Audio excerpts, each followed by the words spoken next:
matin les boutons de rose et bon dimanche. Et je vous amène dans une journée de pluie. Vous entendez la pluie qui tombe? Mais je vais aller vite à la serre pour vous donner des nouvelles des semences et surtout de la camomille qui pousse vraiment bien. Je suis impressionnée. Le lendemain que je l'ai semé, c'était déjà levé. C'est impressionnant la vitesse à laquelle ça a été. Et c'est plutôt rassurant parce que du coup, ça pousse très bien dans le petit bac. Mais là, je vais filer à travers les gouttes pour vous amener dans la serre.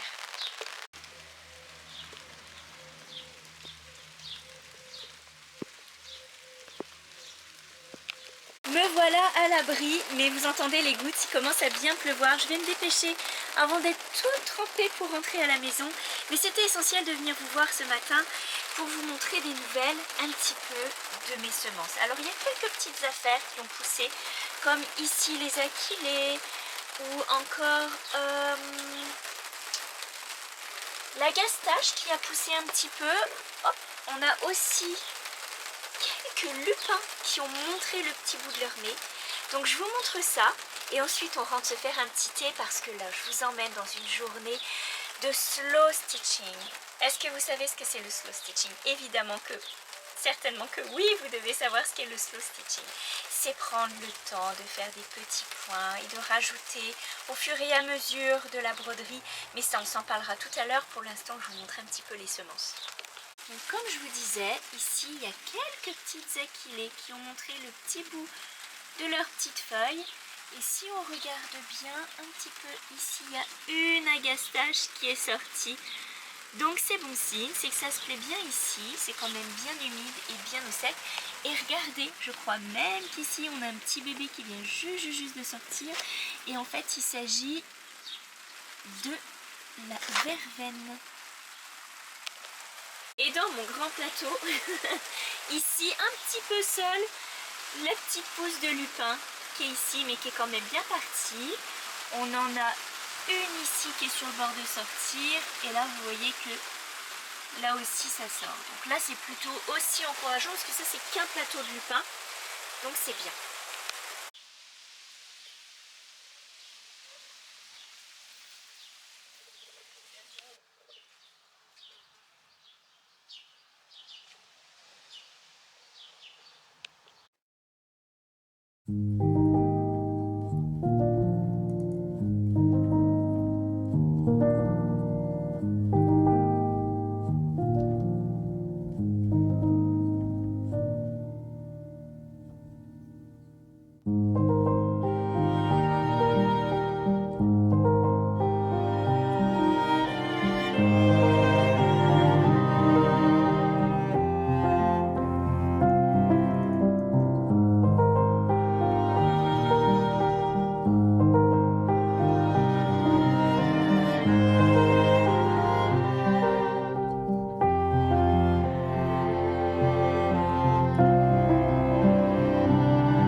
quand même bien mieux à l'atelier et à l'abri de la pluie.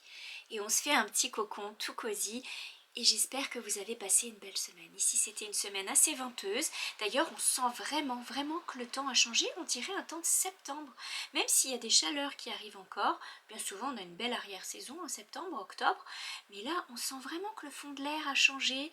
Il y a déjà les églantiers qui sont en train de virer au orange, rouge. Et je trouve ça magnifique. C'est le temps des soupes. C'est le temps des tourtes. Et c'est le temps aussi de faire un petit peu de broderie. Aujourd'hui, je vais vous parler un peu de slow stitching. Peut-être vous avez déjà entendu parler et certainement vous savez ce que c'est le slow stitching si vous êtes intéressé par la broderie. Mais peut-être que vous ne savez pas du tout ce que c'est. En réalité, le slow stitching, quand on le traduit mot à mot, ça s'appelle de la broderie lente. C'est prendre le temps de broder et de s'en aller comme ça, de broder soit un modèle qui est prédéfini ou alors de divaguer, de rêver et d'y aller comme ça avec le cœur. C'est plus cette partie-là que je vais vous parler, y aller avec le cœur. Parce que finalement, broder lentement, faire du slow stitching, je pense qu'on en fait tous quand on fait de la broderie. Bien sûr qu'on prend le temps, bien sûr qu'on savoure le fait de passer le fil dans la toile, de choisir les couleurs, ne serait-ce que dérouler notre petit fil comme ça, c'est un geste qui est assez, je trouve, délicat et raffiné, et je trouve que ça, la broderie, c'est ça que ça nous apporte, ce côté doux et féminin. On peut le retrouver dans le tricot et dans le crochet, hein, tout à fait, hein.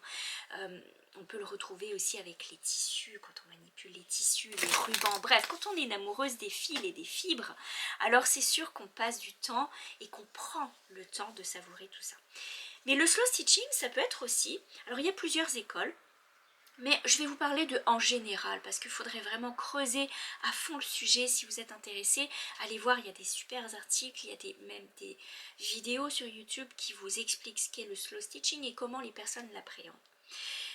Il y a dans le slow stitching le fait de prendre des petites choses, de commencer avec des morceaux de tissu, de feutrine, de tout joindre, de broder, de coudre à la main et d'ajouter des éléments. Alors ça peut être, comme je le disais, des rubans. Vous voyez, des petits rubans avec des écritures, des petits morceaux de dentelle, comme ceci, petits morceaux de dentelle crochetés. Ça peut être des rubans avec des motifs, du Liberty, du biais, ça peut être du English Paper Piecing que vous ajoutez, ou alors de l'appliquer, ça peut être des boutons que vous allez coudre, bref, tout est possible de coudre avec le fil de soie, le fil de coton. Vous pouvez utiliser différentes grosseurs, les fils de laine, mais aussi les fils de laine pour broder. C'est vraiment agréable à utiliser. Et donc quand vous allez broder comme ça sur votre toile que vous allez vous créer, c'est pas une toile vierge que vous allez prendre et puis vous allez dessiner votre motif. Quoique, c'est tout à fait possible, mais vous allez prendre plein de morceaux comme ça et vous allez construire votre toile au fur et à mesure. Et ça devient un vrai art. C'est très personnel, c'est pas reproductible. On peut difficilement reproduire quelque chose comme ça puisqu'on y va vraiment au feeling, pas forcément avec des dessins, mais avec comment le fil nous entraîne. Voilà. Je vais vous montrer un livre qui traite de slow stitching à l'intérieur du thème des journaux. J'en ai déjà parlé ici rapidement dans une découverte de livres. Il s'agit de ce livre qui est Daydream Journals, qui en fait est une explication de comment faire vos journaux. Vous savez, vous n'êtes pas obligé d'acheter un journal, vous pouvez vous le faire vous-même. Et c'est le principe de ce livre en fait. Elle vous explique comment prendre des feuilles, les teindre, ce que vous pouvez mettre dans votre journal par exemple. Je vais vous montrer quelques petites pages. Vous voyez ici, elle a pris des pages qu'elle a pliées elle-même, qu'elle a reliées et elle y met de la teinture qu'elle va faire elle-même avec différentes choses. Elle va expérimenter, prendre des morceaux de tissu. Là, elle a teint en l'occurrence avec des mûres et des fraises. Vous voyez, je veux dire, tout est possible puisque quand on s'amuse, quand on est petit ou même quand on fait des projets au collège, au lycée, on utilise le café ou le thé pour teindre des pages, pour faire un petit peu style parchemin. C'est exactement le même principe. Elle utilise pour faire son journal toutes sortes de choses. Mais pour faire les couvertures de journal, et c'est ça qui est intéressant. Regardez un petit peu la couverture ici. Ça, c'est du slow stitching. parce que c'est pas quelque chose qui est programmé, qui est prédéfini, c'est pas un dessin qu'elle s'est fait, c'est quelque chose qui vient au fur et à mesure. Je vais vous en montrer d'autres. C'est un exemple. Vous voyez, vous avez le départ ici. Elle part sur une toile et elle lui ajoute plein de morceaux pour finalement avoir cette partie ici. C'est tellement intéressant puisque elle va commencer par coudre. Vous voyez, elle va coudre des petites pièces et elle va y ajouter de la broderie par-dessus. Et ça fait partie de l'art du slow stitching. C'est quelque chose qui est totalement libre. Et c'est ça que je trouve le fun parce que vous pouvez faire ce que vous voulez, ce qui vous sort du cœur. Et un petit peu à l'image des poupées de chiffon que je vous ai présentées au mois de juin. Vous pouvez ajouter des éléments que vous voulez, broder sur le coudre à la main, même s'il y a des défauts, c'est pas grave. Vous rajoutez un petit peu un reprisage et c'est parfait. Eh bien, c'est ça le slow stitching. C'est que vous y allez vraiment avec votre cœur. Et je pense que c'est même pas mal pour quelqu'un qui débute la broderie. Parce que ça permet de se familiariser avec les fils. Vous faites ce que vous voulez, vous n'êtes pas tenu, vous n'êtes pas obligé de faire des points en particulier. Vous y allez comme vous le sentez. Et c'est comme ça qu'on progresse parce qu'après on se dit tiens, je vais essayer de faire un point de couverture, un point de feston, etc. Voilà, donc ça c'est le slow stitching. Je vous montre un petit peu d'autres éléments de cette partie. Moi je trouve que c'est super. Alors ça peut paraître un petit peu embrouillé pour certaines personnes qui ont besoin que ce soit très encadré. Il y a des gens qui ont besoin, et ça je comprends tout à fait, et moi-même parfois j'ai besoin de ça, d'avoir le motif et de savoir où je m'en vais. Mais il y a aussi la façon de relaxer la broderie avec le slow stitching, et ça c'est vraiment chouette. Il y a des pièces à faire, hein. Si vous êtes par exemple conservatrice de dentelle, de vieux tissus, de draps, de choses comme ça, vous pouvez faire des superbes choses. Regardez un petit peu ce rouleau qu'elle a fait. Alors je vais vous le montrer un petit peu plus près, comme ça vous verrez en détail. C'est un petit rouleau, hein, avec une bobine, et elle a rajouté des morceaux, et ça vous donne une pièce d'art. Alors on aime ou on n'aime pas. Là je vous montre un exemple. Ça ne veut pas dire que moi je vais faire ce genre de broderie là. Ça ne me ressemble pas. Mais c'est pour vous montrer l'exemple de slow stitching, ce que c'est. Je vais vous montrer, il y aura peut-être d'autres morceaux qui peuvent être très intéressants. Regardez, ça par contre, ça peut peut-être vous plaire plus. Un petit couvre-pot, comme ça, juste avec des broderies, des petits mots mis dessus. C'est vraiment, oui, utiliser tout ce qu'on a et utiliser juste nos mains. Ça peut être aussi des petits paysages qu'on va se faire. Il y a plein de possibilités. Voilà. Allez creuser vraiment si ça vous intéresse le slow stitching, mais il y a de très belles choses à faire. Vous avez dans ce livre quelques points de broderie qu'elle vous explique, mais vraiment les points basiques, hein. Le point de couverture, ce qu'on appelle aussi le point de feston. Vous avez le point de chaînette, vous avez le point de roue, vous avez le point... alors je connais que les noms en anglais moi. The fever stitch. Vous avez le point de nœud, qui est le nœud à la française en anglais. Voilà, vous avez plein de possibilités. Vous avez les petits astérix, les petites croix, point arrière, le point lancé.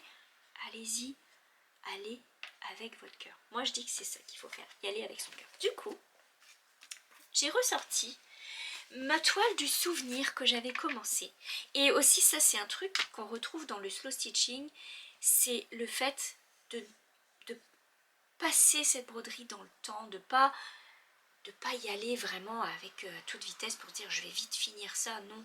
Parce que justement, vous devez y mettre des souvenirs et des choses du moment. Ma toile du souvenir, vous l'avez certainement déjà vu passer, j'en avais fait aussi un article de blog puisque tout était parti de cette maison. Alors ce que je vais faire, c'est que je vais enlever le tambour pour bien vous la montrer. Et ensuite je refixerai le tambour. Je ne peux pas travailler sans tambour parce que je trouve que c'est ce qui permet de tendre bien la toile. Mais on n'est pas obligé non plus dans ce style de broderie. Dans le fond, il faut y aller aussi, encore une fois, avec le cœur. Cela dit, J'ai lu quelque chose sur l'histoire du tambour et j'ai hâte de vous le partager parce que je trouve que c'est absolument merveilleux. Quoi qu'il en soit, je vous montre un petit peu la toile du souvenir posée sur une plaque. Hop. Ah, peut-être que j'aurais pu prendre la grande plaque parce qu'elle est vraiment grande cette toile. Et du coup, on va poser ça en grand. Voilà. Et ça vous donne une bonne idée de ce que ça représente en termes de grandeur. Voilà.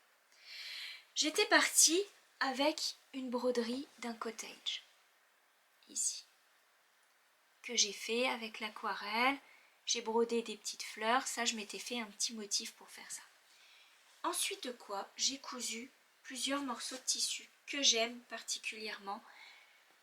Des petits tissus en Liberty, des petits tissus de chez Moda, le petit à pois ici c'est de la toile, en fait c'est de la toile de lin qui est à pois.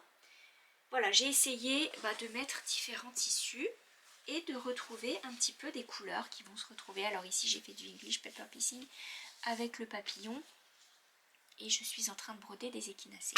J'ai brodé avec des fils de soie et ici je compte broder avec des fils de coton. Donc voilà, tout est parti de cette toile. J'y ajoute des éléments comme la dentelle crochetée ici. Alors c'est pas évident parce que... Attendez voir. On va bien s'organiser et on va mettre des épingles pour que ça tienne. Comme ça, c'est parfait, les petites épingles. Et je pourrais bien vous en parler. Donc là, j'ai ajouté de la dentelle crochetée. Et je compte bien y en ajouter encore parce que je veux faire des petits éléments. C'est que des petites choses souvenirs. Par exemple, ce petit bout de dentelle. C'est pas grand chose, un tout petit bout comme ça, mais je pense que je vais l'insérer sur un coin et je vais y coudre, broder aussi par dessus. J'aimerais beaucoup mettre cette petite écriture sur la...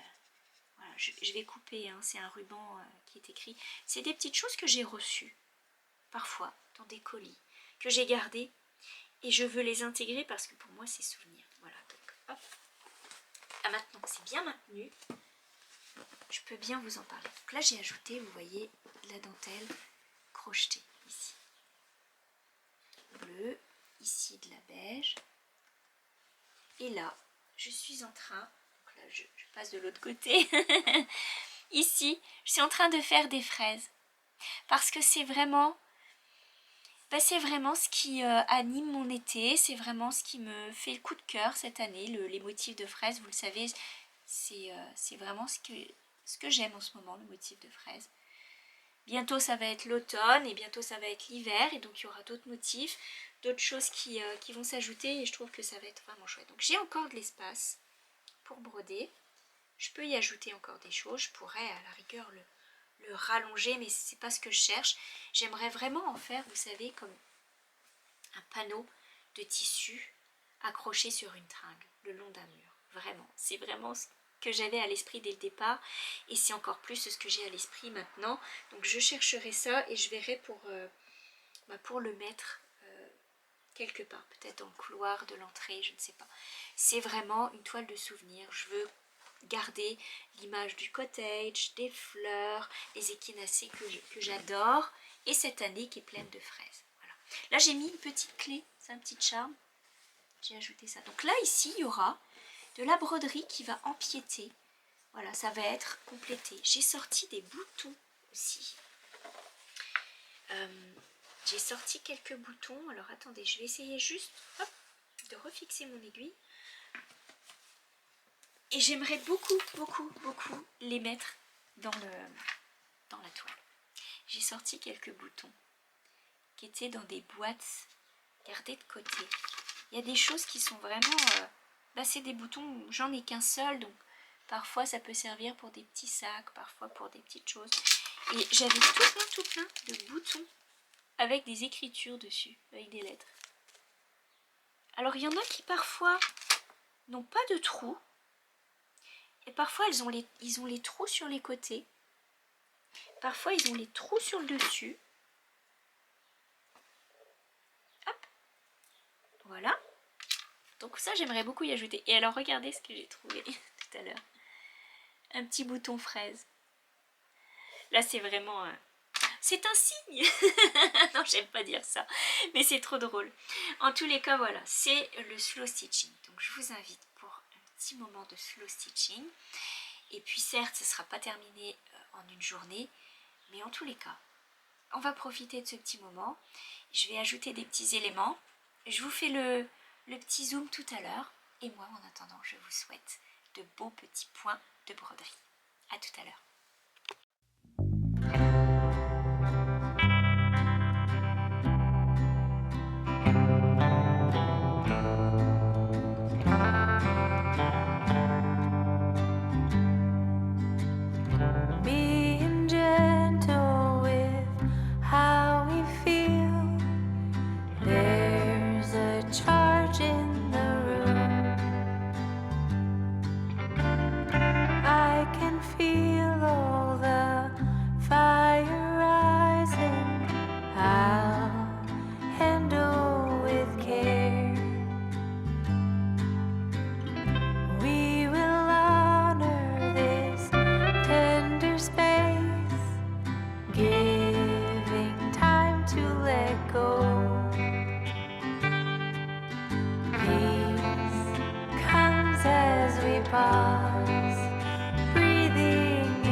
On va faire une petite pause tricot parce que j'ai des choses à vous raconter. Cette semaine avec Cheyenne, on s'est amusé à teindre de la laine.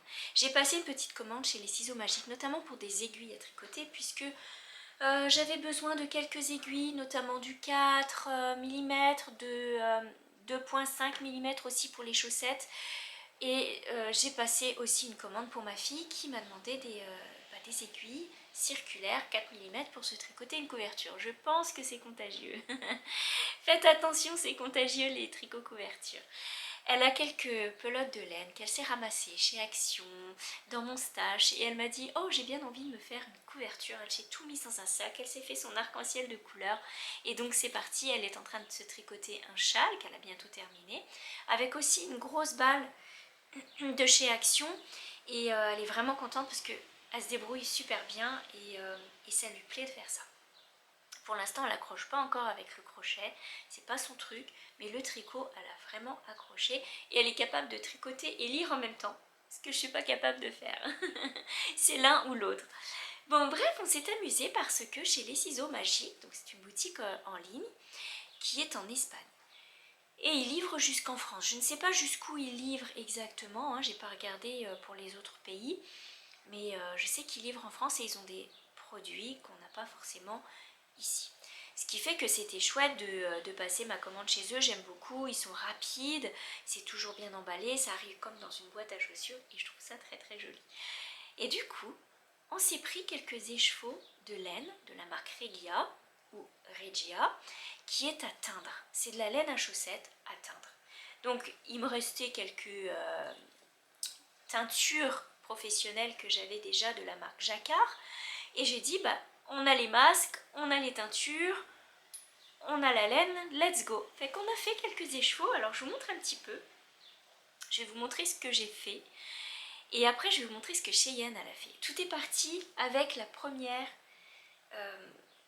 laine que Cheyenne a teinte. Elle voulait du violet, certainement que je vais lui tricoter des chaussettes avec, parce que je trouve qu'elle est très belle sa laine. Elle voulait de la laine avec des teintes de violet et des petits speckles. Alors je pense que vous les voyez, elle est fan des speckles. Du coup, elle s'est fait ça. Alors c'est un petit mélange de bleu, mauve et de violet, hein. Quand vous regardez bien, il y a un petit peu de tout. Moi j'ai trouvé qu'elle s'était très bien débrouillée parce que c'est pas si évident de faire de la teinture de laine. Bon, c'est pas non plus la grande qualité de laine, hein. On s'entend que c'est pas non plus le meilleur, mais écoutez, c'était le fun, on a fait ça pour s'amuser. Et du coup voilà, j'aime beaucoup cette partie là avec les petits speckles. Voilà. Du coup elle est partie avec sa pelote de violet. J'ai dit on va les mettre en cake rapidement, comme ça je pourrais lui tricoter ses chaussettes, peut-être même lui en faire 2 paires puisque c'est quand même un gros écheveau. Voilà. Et puis je lui dis bah écoute, tu sais quoi, je veux faire un essai de teinture aussi, je vais essayer d'en teindre une. Alors là j'ai pris toutes les couleurs flash que j'avais, je voulais quelque chose de tropical, de fluo, et donc j'ai fait cet écheveau. Avec des couleurs vraiment tropicales, hein. Et puis vous voyez que ça se chevauche et j'aime beaucoup le rendu. Du coup je dis bah tiens on va la faire sécher et puis bah si tu veux en faire une autre cocotte, vas-y fais-en une. Du coup la Cheyenne elle part à faire son truc, mais elle n'avait pas vu celui que j'avais fait parce qu'entre temps elle était partie lire. Et comme à chaque fois il faut laisser refroidir la pelote, donc les chevaux, donc voilà, moi j'avais fait cet écheveau. Et Cheyenne, quand elle est revenue, n'avait pas vu mon écheveau et elle me dit bah moi je vais en faire un avec que des speckles. Et voilà ce que ça donne. Je vais vous la déballer, je trouve qu'elle est absolument super. Son écheveau il est super bien teint. Ça donne ça. Donc, il y a du brun, il y a du fuchsia, il y a du bleu, il y a du jaune, voilà, elle a fait un petit peu tout ça. Et je lui dis mais c'est incroyable parce qu'on ne s'est pas du tout consulté. Et quand on regarde bien, alors attendez, je vais vous mettre les 2 écheveaux l'un à côté de l'autre. Je vais déjà les... Quand je vous dis que c'est pas de la top qualité, c'est vrai que c'est pas top. Elle est quand même un peu rêche, je trouve, comme laine. Elle est un petit peu dure à remettre en écheveau parce qu'elle n'est pas douce. Mais peut-être qu'avec le temps, ça va aller. Donc, vous regardez les chevaux de Cheyenne et vous regardez mon écheveau. Et moi, je trouve qu'ils vont super bien ensemble. Super bien ensemble. C'était vraiment trop comique d'arriver pratiquement dans les mêmes tons, avoir choisi les mêmes couleurs. Elle aurait pu mettre que du rose, que du bleu, peu importe. Et en fait, on se retrouve avec quelque chose d'assorti. Donc elle va se faire quelque chose avec. Elle hésite encore si elle se fait un petit carré couverture ou si elle se fait un châle. Sincèrement, je verrais bien ça en châle. Mais voilà, je pense qu'elle va se faire quelque chose. Elle est super ravie. Je lui ai donné la mienne en lui disant bah écoute, ça va vraiment trop bien ensemble. Il faut que tu t'en serves. Vas-y. Donc voilà.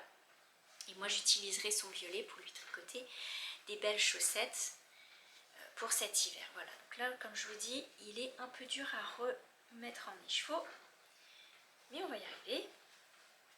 Voilà. Et puis faudra qu'on les mette en kit prochainement. Et voilà, donc ça c'était le petit plaisir de la semaine. On s'est amusé à faire ça un après-midi, c'était vraiment le fun, vraiment. Sinon, en tricot, écoutez, j'ai quand même fait des choses. On parlait de chaussettes pour Cheyenne, je vais vous parler des chaussettes de Victor. J'ai terminé complètement une chaussette. Mais là, j'ai eu un très gros doute. Parce que je me suis dit, en les essayant moi-même, ça me paraît quand même un peu juste pour quelqu'un qui chausse du 40. Et du coup, je me dis, oh, ça va peut-être pas le faire. J'avais fait des côtes de 2 exprès, hein, assez élastiques quand même, en me disant ça va le faire. Et en fait, je pense que ça va être trop juste. Il a essayé les chaussettes, donc je vous montre un peu la chaussette que j'ai faite. C'était pour Victor à la base, mais je pense que ça va finir chez Lulu, parce que je pense que ça va être un peu trop serré pour Victor. Je les ai essayées et elles vont bien. C'est du 64 mailles. C'est ma bêtise. Habituellement, je lui fais du 72 mailles. Sauf que là, j'ai pas dû compter. J'étais perdue dans mon truc, ou alors peut-être que j'étais dans ma routine. Je pensais sincèrement que ça allait lui faire des chaussettes qui sont un peu plus proches du pied. C'est vraiment très proche du pied. C'est vraiment trop serré. Donc, lui me dit que ça va parce qu'il aime le style marin. Il peut rentrer dedans, hein. Je les ai bloqués avec les bloqueurs pour lui et donc ça fait des grandes chaussettes quand même. Mais je veux pas qu'ils soient serrés et mal à l'aise. Pour moi, elles me font juste bien, donc je vais les garder pour moi. Je vais essayer de faire de la gymnastique et vous montrer ce que ça donne. Elles sont super belles, mais voilà, moi je pense qu'elles sont un peu justes. Alors attention, gymnastique en cours. Elles tombent juste bien. Bon, j'avais fait 12 mailles en haut, 12 mailles pour le talon, donc elles sont pas mal. Et voilà ce que ça donne au niveau du pied. Bon. Et là, maintenant, j'ai une sciatique. Non, je rigole, hein. Pas de sciatique. J'espère que non.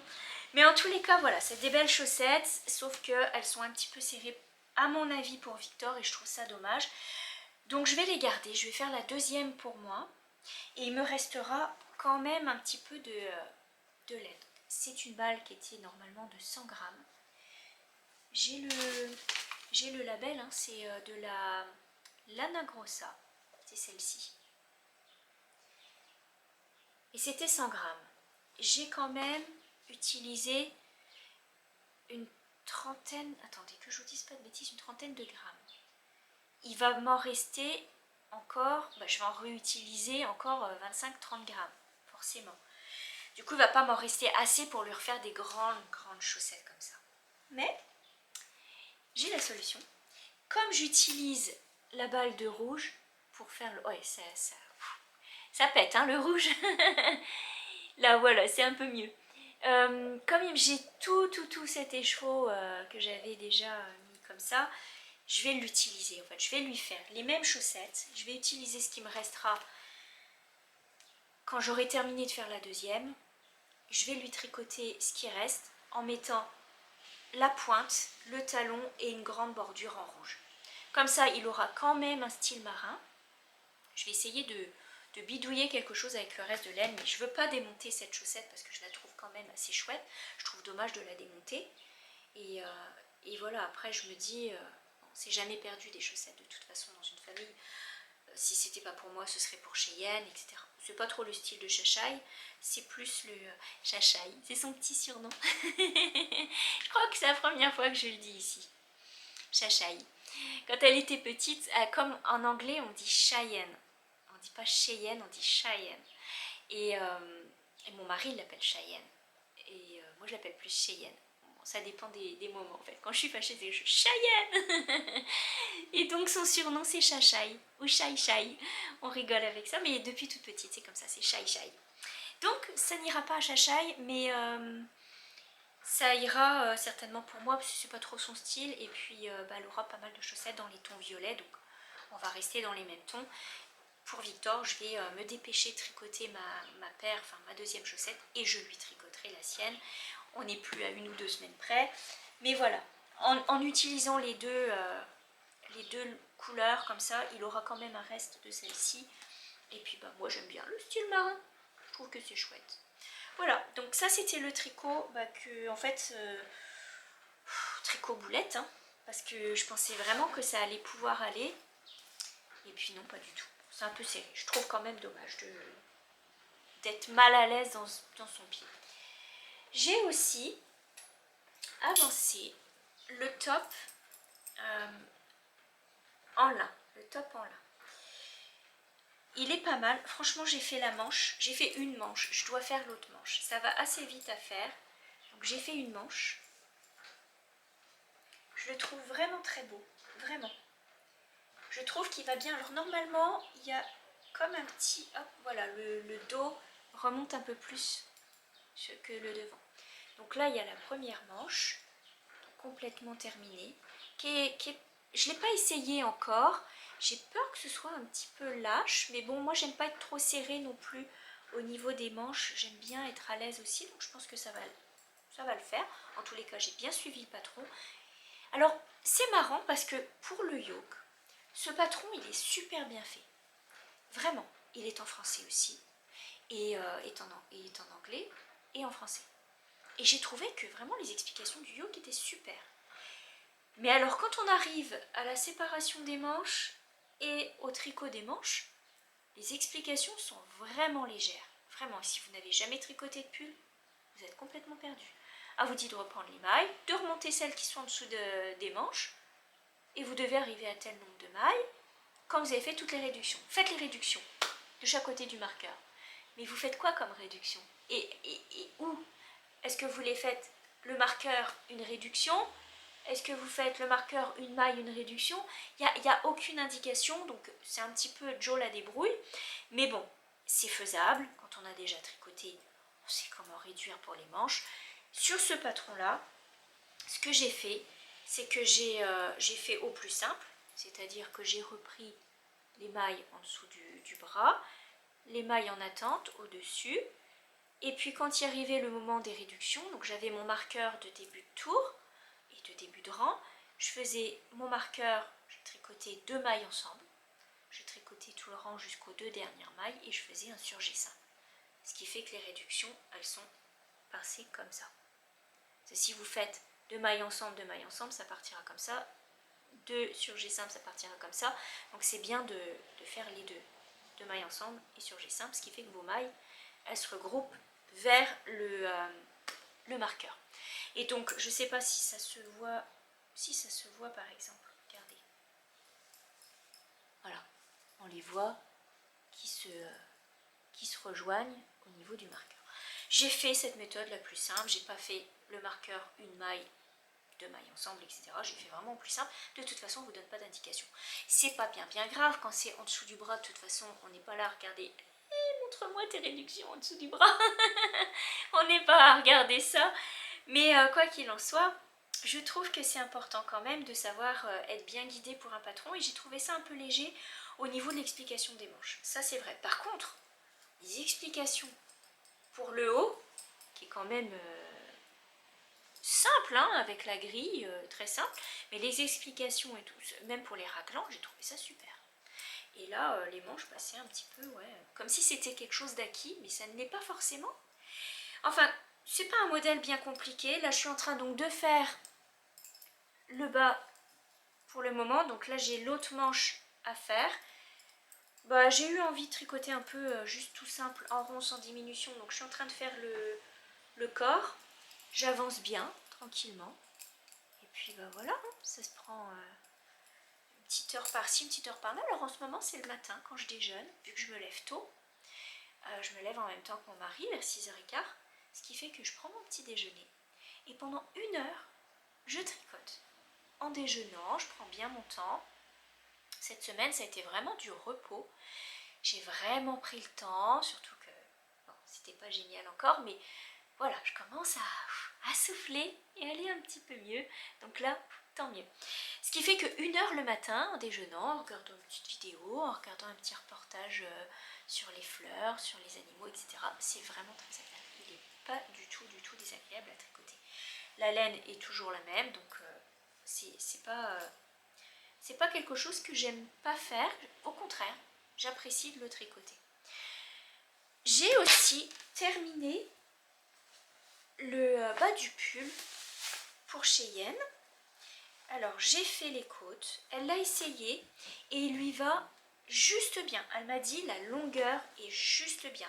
Il arrive vraiment pile à la ceinture, pas juste au-dessus, mais vous voyez la ceinture, il arrive sur la ceinture. Donc il descend pas trop en bas et il n'est pas au-dessus. Fait que c'est parfait. Elle m'a même dit, si tu veux, tu pourras me l'emprunter. J'ai trouvé ça trop mignon. Elle m'a dit, laisse-le dans ton armoire, comme ça, je le prendrai et toi, tu pourras le prendre aussi. Ah, j'aime bien, c'est trop marrant de partager les affaires. Bon, des fois, je dis, hey, oh, oh, oh, ça c'est à moi, j'y tiens. Mais bon, voilà. Alors, je vous montre un petit peu ce que ça donne le bas. J'ai fait les côtes. J'ai rabattu tout simplement, hein, un petit rabat comme les mailles se présentent, c'est-à-dire à l'envers quand c'est à l'envers, à l'endroit quand c'est à l'endroit, ce qui fait que c'est quand même assez élastique, mais bon, ça c'était pas un problème, parce que le pull il est quand même assez large. Donc là je vous montre le devant, et ça c'est l'arrière, parce que ici c'est un peu plus large. Voilà. Ça rend bien, j'aime beaucoup le dégradé de couleur. Le bas est chouette. Donc concrètement, il me reste les manches à tricoter. Je pense pas que ça prenne énormément de temps. C'est aussi en aiguille 6 mm, alors ça va vite. Et puis la laine, c'est de la Cascade Yarn. Je peux vous la remontrer parce que je pense qu'on me l'avait demandé. Je vais la montrer sur le blog aussi parce que je pense qu'on me l'a demandé. Et c'est de la 220, c'est celle-ci. Cascade 220 Evers. Elle est vraiment chouette. Franchement, je l'aime beaucoup cette laine et je retournerai à chercher cette laine. J'ai déjà 3 pulls avec cette laine là. Il bouge pas. Donc là, les manches à venir.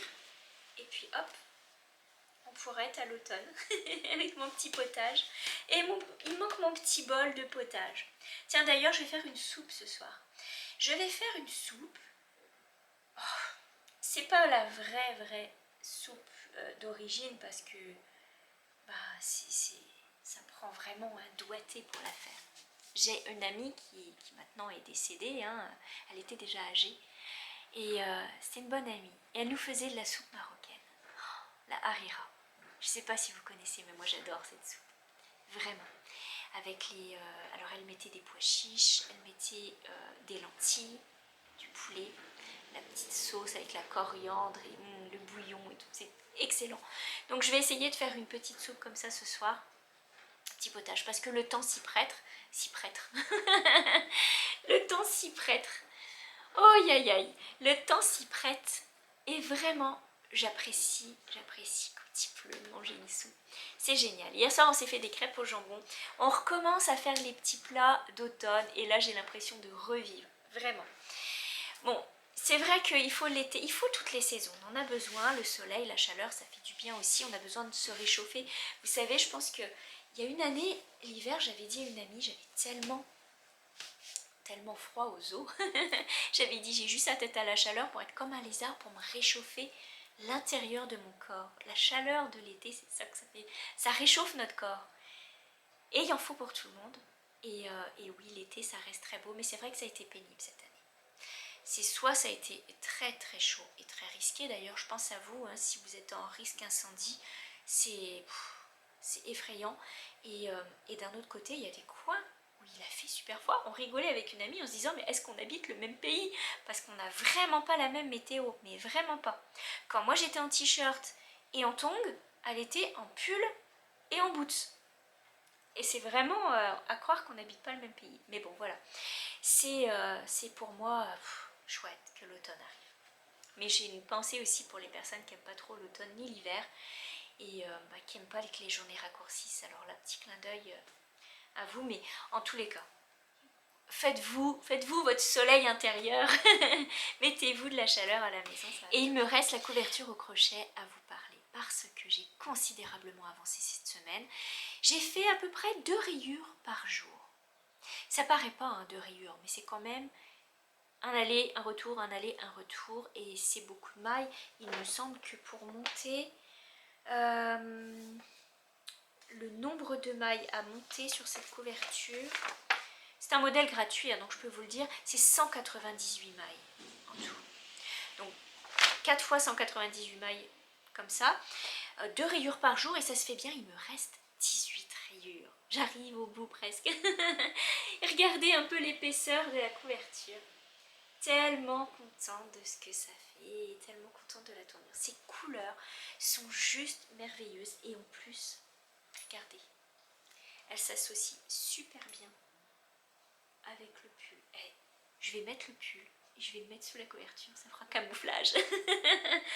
Oh, ces couleurs, moi j'aime tellement ces couleurs chaudes, mais j'ai envie aussi de pastel, j'ai envie de bleu, j'ai envie de jaune, j'aime toutes les couleurs de toute façon, donc pour moi les couleurs c'est la vie. Et voilà, cette couverture à l'avance est vraiment très bien. J'ai donc fait cette semaine, alors attendez que je vous retrouve le petit marqueur, il est ici. Vous voyez, j'ai mis mon petit marqueur avec mes petits confettis dedans, mes petites billes. Ça fait festif, je trouve. J'ai fait tout ça. J'ai fait de la rayure mauve ici jusqu'à la rayure kaki, donc ça fait quand même une belle partie. Oui, c'est ça, à peu près 2 rayures par jour. 2, 4, 6 et 8 en tout. Oui, c'est ça, j'ai fait cette semaine de rayures par jour.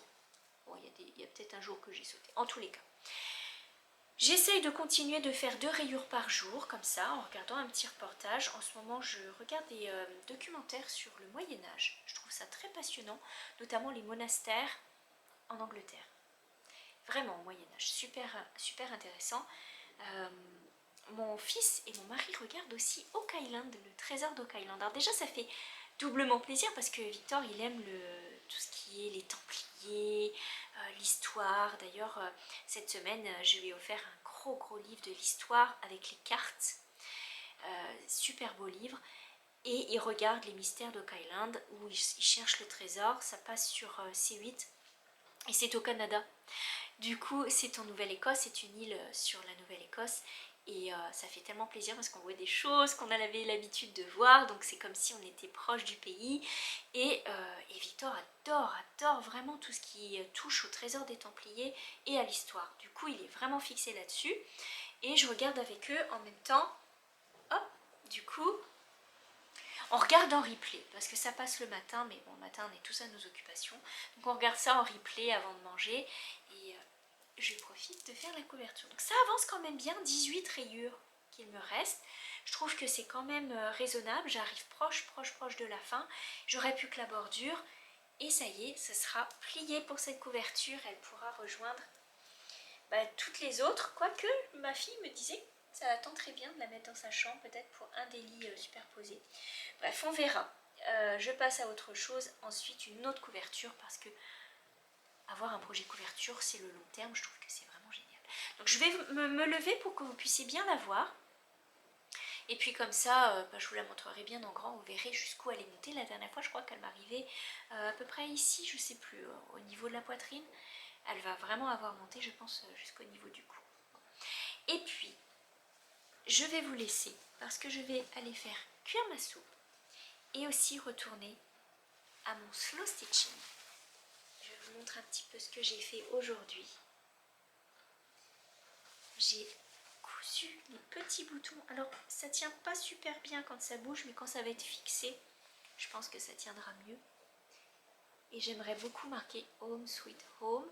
Mais là, j'ai mis les boutons. Ensuite de quoi, je marquerai, je l'écrirai en broderie. Et puis, voilà. Trouver des petites choses comme ça à faire. J'ai aussi cousu cette petite pièce que j'avais faite. C'était un petit doodle en broderie dont j'avais parlé déjà il y a quelques temps. Je vous avais mis le patron, il est toujours disponible, hein, le PDF il est toujours disponible sur Patreon. Donc cherchez dans Doodle, c'était au mois de mai ou juin je crois, mai. Voilà. Donc je l'ai cousu avec du fil doré. Comme ça donne un petit... Alors je compte bien en mettre d'autres. J'ai aussi cousu cette partie de ruban que je trouve absolument magnifique. Et je suis en train de terminer donc mon petit fraisier ici. J'ai ajouté des petites feuilles, des petites tiges. Et là, si vous regardez bien à la transition entre les deux, entre le cottage et le fraisier, j'ai fait une petite bordure. Alors, c'est de la laine, c'est du fil de laine à broder. Et j'ai fait cette petite tige, donc voilà. Petit à petit, j'ajoute des éléments à droite et à gauche. Il me reste aussi les échinacées à terminer sur le côté. Mais voilà, ça prend tournure, il y a des choses à rajouter encore. Et quand il sera terminé, il sera terminé quand je l'aurai décidé en fait. Il n'y a pas de fin vraiment pour l'instant. Et puis je peux rajouter encore des éléments. J'aime beaucoup ajouter des petites choses. Il va y avoir encore des petites choses, dentelles, je sais pas encore. Bon. C'est ça le slow stitching. Mais en tous les cas, ça s'appelle ma toile du souvenir et je suis fan. Donc je vous mettrai, quand j'aurai fait les fraisiers, je vous mettrai des images. Et puis en attendant, écoutez, je vous montre la couverture. Je vous souhaite un très beau dimanche, une belle semaine à tous. On se retrouve dimanche prochain. Je vous embrasse très fort et je vous remercie encore infiniment pour tous les mots que vous m'avez laissés. Merci. Et de gros bisous et même un gros câlin de loin comme ça parce que vous avez été génial. Voilà, je vous embrasse.